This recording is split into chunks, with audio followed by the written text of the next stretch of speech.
नमस्कार, मैं पूजा कुशवाहा आज आपके समक्ष देश और दुनिया की कुछ चुनिंदा खबरों को लेकर उपस्थित हुई हूँ। भारत सरकार का बड़ा फैसला, टिकटॉक समेत 59 चीनी ऐपों पर लगाया गया प्रतिबंध। केंद्र सरकार ने भारत चीन तनाव के बीच टिकटॉक समेत 59 मोबाइल ऐप पर प्रतिबंध लगा दिया है। भारत सरकार की इस सूची में यूसी ब्राउजर भी शामिल हैं और कई अन्य ऐप भी।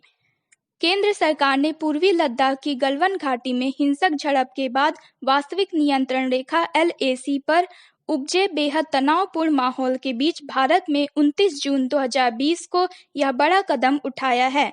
इलेक्ट्रॉनिक्स और IIT मंत्रालय के अनुसार इन ऐप्स को भारत की संप्रभुता एवं एकता, सुरक्षा और व्यवस्था के लिए नुकसानदेह होने के कारण प्रतिबंधित किया गया है। केंद्र सरकार ने कहा है कि इन ऐप्स का मोबाइल और non mobile based internet devices भी इस्तेमाल नहीं किए जा सकेगा। मोदी सरकार का चीन के खिलाफ इसे बड़ा कदम माना जा रहा है। इससे पहले भारतीय सुरक्षा एजेंसियों से चीनी ऐप के एक सूची तैयार कर केंद्र सरकार से उन पर रोक लगाने की अपील की थी। इसके पीछे यह दलील दी गई थी कि चीन भारतीय डेटा हैक कर सकता है। सरकार की ओर से जारी आदेश के मुताबिक सरकार ने 59 मोबाइल ऐप को प्रतिबंधित किया है जो भारत की संप्रभुता और अखंडता, भारत की रक्षा, राज्य की सुरक्षा और सार्वजनिक व्यवस्था के लिए खतरनाक थे। IT मंत्रालय ने IT एक्ट के सेक्शन 69A के तहत यह कदम उठाया है। केंद्रीय स्वास्थ्य मंत्री ने इंडियन रेड क्रॉस सोसाइटी के ई-बल्ड सर्विसेज मोबाइल ऐप की शुरुआत की। इस 24 जून को प्रधानमंत्री नरेंद्र मोदी की अध्यक्षता में हुई केंद्रीय मंत्रिमंडल की बैठक ने उत्तर प्रदेश के कुशीनगर हवाई अड्डे को अंतर्राष्ट्रीय हवाई अड्डा घोषित करने के प्रस्ताव को अपनी मंजूरी दे दी है। कुशीनगर हवाई अड्डे को अंतर्राष्ट्रीय हवाई अड्डे के तौर पर घोषित करने से बेहतर कनेक्टिविटी के साथ हवाई यात्रियों को प्रतिस्पर्धी लागतों के व्यापक पसंद की भी पेशकश होगी। इससे इस क्षेत्र के घरेलू, अंतर्राष्ट्रीय पर्यटन और आर्थिक विकास को बढ़ावा मिलेगा।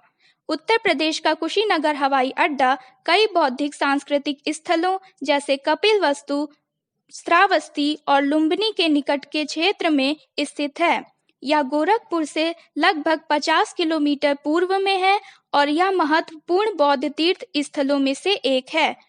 कुशीनगर में बौद्धिक क्षेत्र दुनिया भर में बौद्धिक धर्म मानने वाले 530 मिलियन लोगों के लिए एक महत्वपूर्ण तीर्थ स्थान है। कुशीनगर हवाई अड्डे को अंतर्राष्ट्रीय हवाई अड्डे के तौर पर घोषित करने से ग्राहकों को बेहतर कनेक्टिविटी के साथ ही प्रतिस्पर्धी हवाई यात्रा सेवाओं के व्यापक पसंद की पेशकश होगी, जिससे इस क्षेत्र में पर्यटन और आर्थिक विकास को बढ़ावा मिलेगा।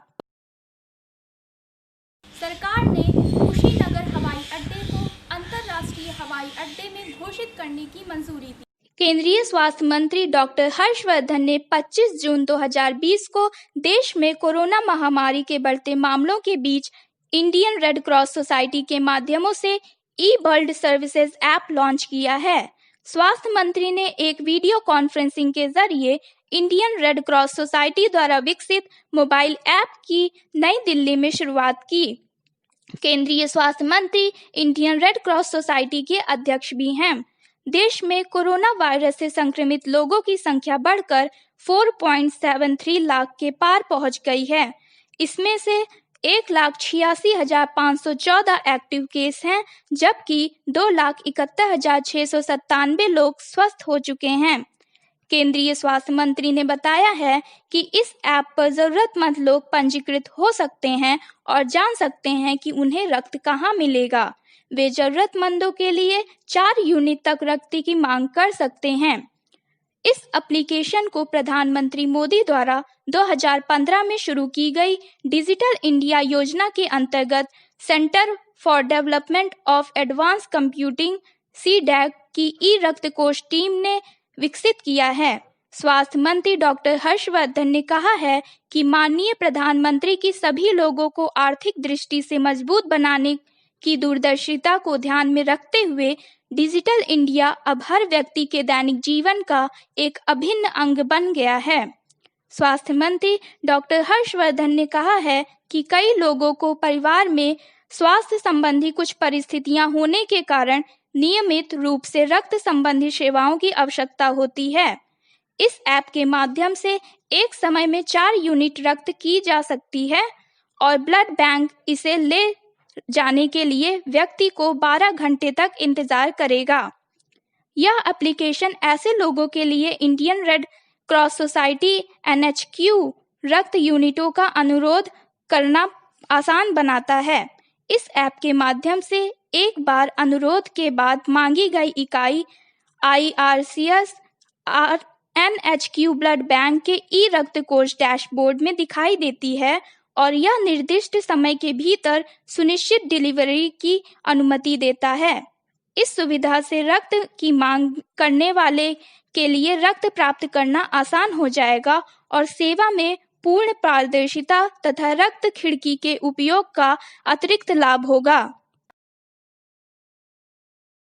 CCEA ने पशुपालन अवसंरचना विकास कोष की स्थापना को मंजूरी दी। प्रधानमंत्री नरेंद्र मोदी की अध्यक्षता में आर्थिक मामलों के मंत्रिमंडल समिति CCEA ने 15,000 करोड़ रुपए के पशुपालन अवसंरचना विकास कोष की स्थापना को मंजूरी दी है। यह कोष आत्मनिर्भर भारत अभियान प्रोत्साहन पैकेज का एक हिस्सा है, जिसे वित्त मंत्री निर्मला सीतारामन ने आर्थिक विकास को फिर से गति देने के उद्देश्य से घोषित किया था। पशुपालन अवसंरचना विकास कोष से डेयरी और मांस प्रसंस्करण और मूल्य संवर्धन के बुनियादी ढांचे और निजी क्षेत्र में पशु चार संयंत्र की स्थापना के लिए निवेश के प्रोत्साहन के लिए बहुत जरूरी सुविधा मिलेगी। केंद्र पात्र लाभार्थियों को 3% ब्याज छूट प्रदान करेगा। उन्हें मूल ऋण राशि के 2 साल की अधिस्थगन अवधि दी जाएगी और उसके बाद इस ऋण को 6 साल की अदायगी अवधि होगी। भारत सरकार नाबार्ड के संचालन में 750 करोड़ रुपए का क्रेडिट कोष भी स्थापित करेगी। इस योजना का लाभ उन स्वीकृत परियोजनाओं के लिए प्रदान किया जाएगा जो MSME द्वारा परिभाषित सीलिंग्स के अंतर्गत आती हैं। यह गारंटी कवरेज उधारकर्ता की क्रेडिट सुविधा का 25% तक होगा।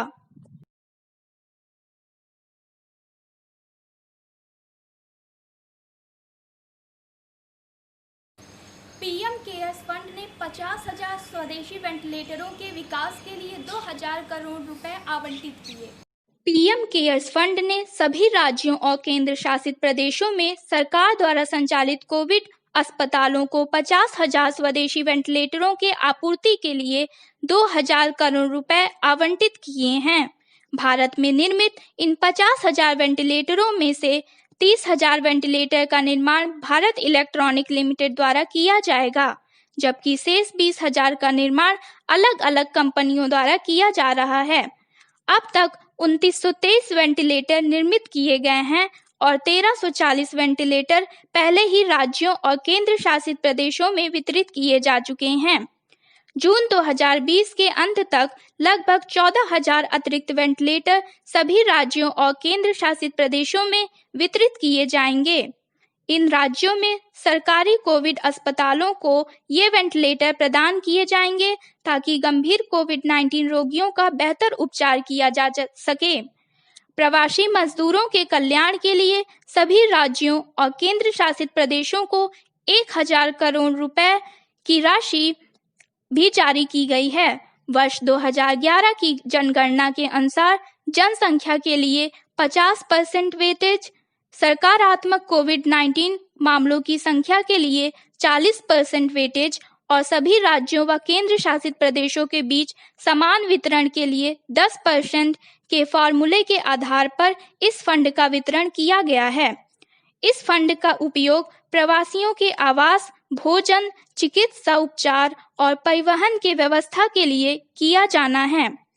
कुल राशि में से महाराष्ट्र को 181 करोड़ रुपए जारी किए गए हैं, उत्तर प्रदेश को 103 करोड़ रुपए जारी किए गए हैं, तमिलनाडु को 83 करोड़ रुपए, गुजरात को 66 करोड़ रुपए, दिल्ली को 55 करोड़ रुपए, पश्चिम बंगाल को 53 करोड़ रुपए, बिहार को 51 करोड़ रुपए,